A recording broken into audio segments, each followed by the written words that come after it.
시청자 여러분 안녕하십니까? 여러분의 경제적 통찰력을 길러주는 경제아카데미입니다. 지금부터 경제아카데미 방송을 시작하겠습니다.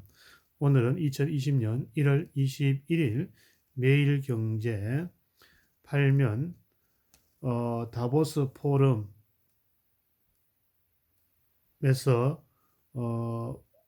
발표된 주주 자본주의는 지고 고객, 직원, 사회 배려 새 모델 뜬다. 이해 관계자의 자본주의가 뜬다. 라는 제목을 가지고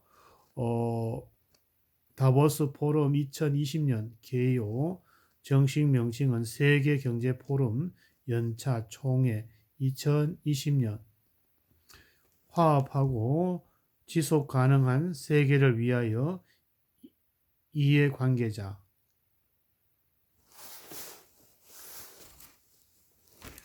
21일부터 나흘 일정으로 스위스 스키 휴양지인 다보스에서 열리는 세계 경제 포럼 제50회 연차 총회가 이해관계자 자본주의와 지구적인 기후변화와 위협을 화두로 꺼내들었다. 이해관계자 자본주의는 기업의 이익 최대화와 주가 부양을 통한 주주 가치 극대화를 경영의 최고 덕목으로 삼는 주주 자본주의를 극복하기 위한 대안이다. 기업의 주인인 주주들의 주머니를 두툼하게 해주는 게 주주 자본주의의 핵심이다.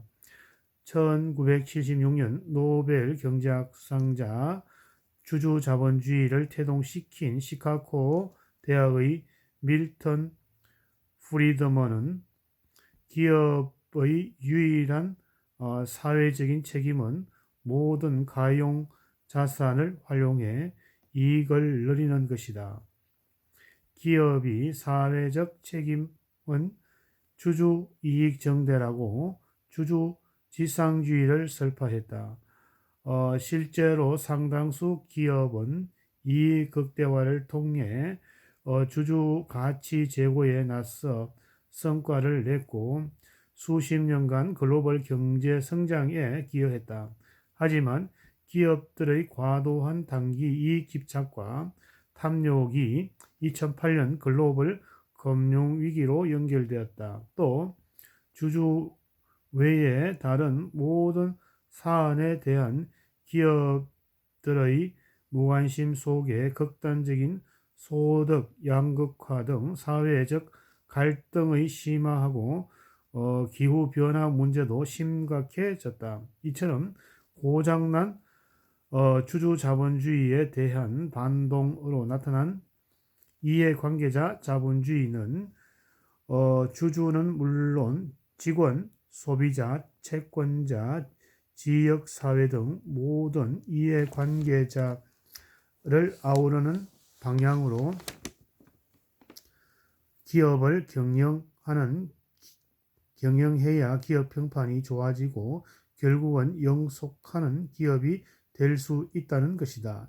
이해관계자에게 관심을 쏟는 한편 벌어들인 돈을 주가를 끌어올리기 위한 자사주 매입에 다 써버리는 대신 미래를 대비해 생산하는 곳에 투자하고 환경에도 신경을 쓰는 등 사회적인 책임감 있게 행동하는 것이 기업의 지속 가능성을 높인다는 설명이다. 포럼 현장에서 매일경제 취재팀이 단독으로 인터뷰한 브레게 브랜드 총재는 분기 실적만을 중시하는 기업이 훌륭한 인재를 유치할 수 있을까?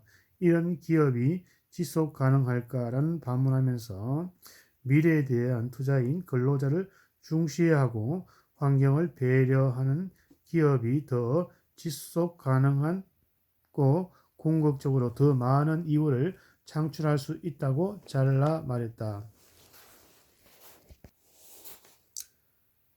일국의 지도자라면 상당 수준의 성장을 확보해야 하고 동시에 성장을 분배할 수 있어야 한다며 상위 1%가 혜택의 99%를 가져가서는 안 된다고 강조했다.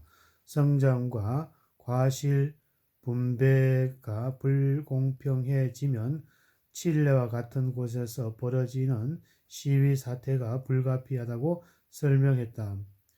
브랜데 총재는 이 같은 시위는 국민이 정부에 대한 신뢰를 잃었기 때문에 벌어지는 것이라며 대중이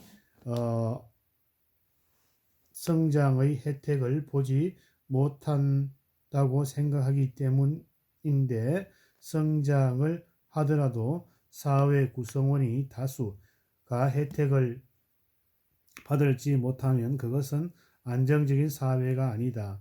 비즈니스도 마찬가지다라고 지적을 했다.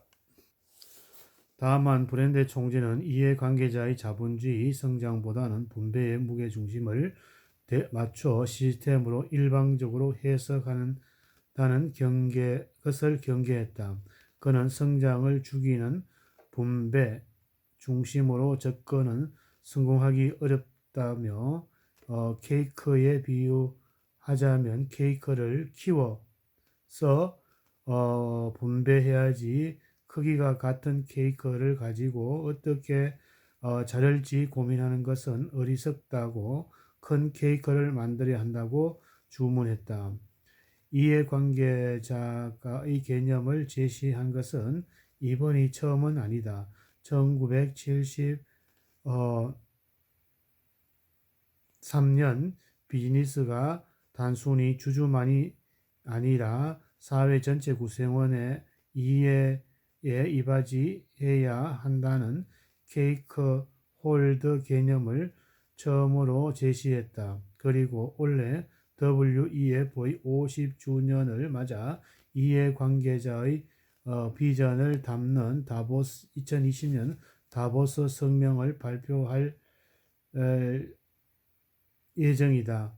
크라우스 슈바프 창립자 겸 회장은 비즈니스에 이미 이해관계자의 자본주의를 전적으로 받아들여야 한다며 이것은 이익 극대화뿐 아니라 기업의 역량과 자원을 정부와 시민 사회와 협력해 이 시대의 주요 현안을 해결하는 데 사용하는 것을 의미한다고 설명했다.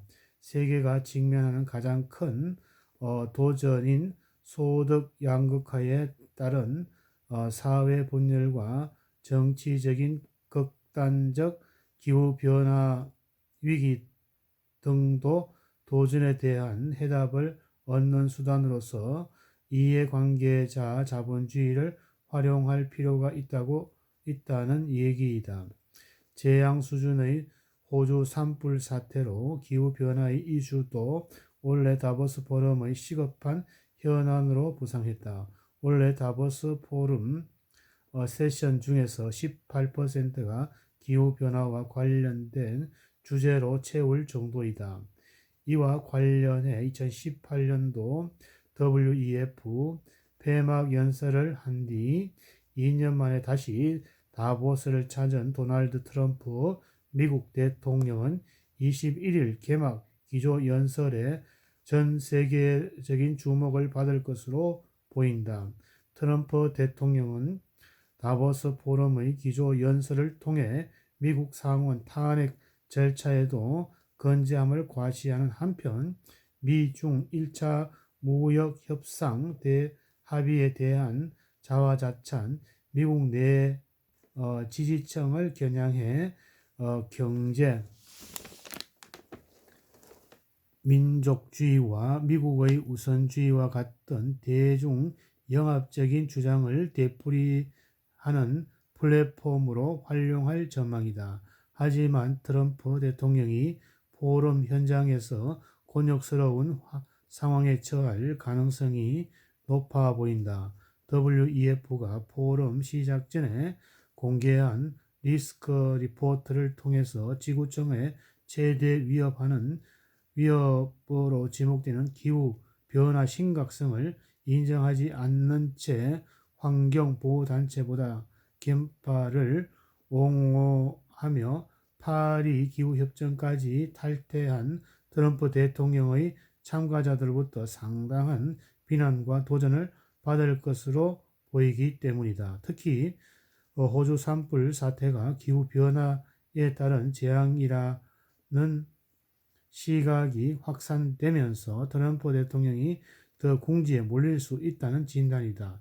2년 전 폐막식 연설 때 트럼프 대통령은 청중에게 조롱 섞인 야유를 받은 바 있다.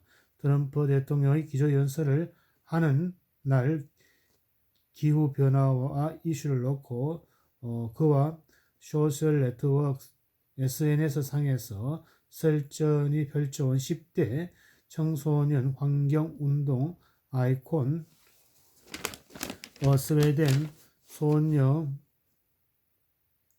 그레타 툰베리도 세션 연사로 참석해 글로벌 리더로서의 기후에 대응 전략 부재를 질타할 예정이다. 이에 따라 트럼프 대통령과 툰베리가 처음으로 직접 만나는 장면이 연출될지 관심사이다. 오늘은 주주 자본주의 가지고 고객 지원, 사회 배려, 이해관계자 자본주의 모델이 뜬다라는 제목을 가지고 살펴보았습니다. 오늘의 다보스 포럼 내용이 여러분의 발전에 도움이 되기를 기원합니다. 지금까지 시청해 주신 시청자 여러분 감사합니다.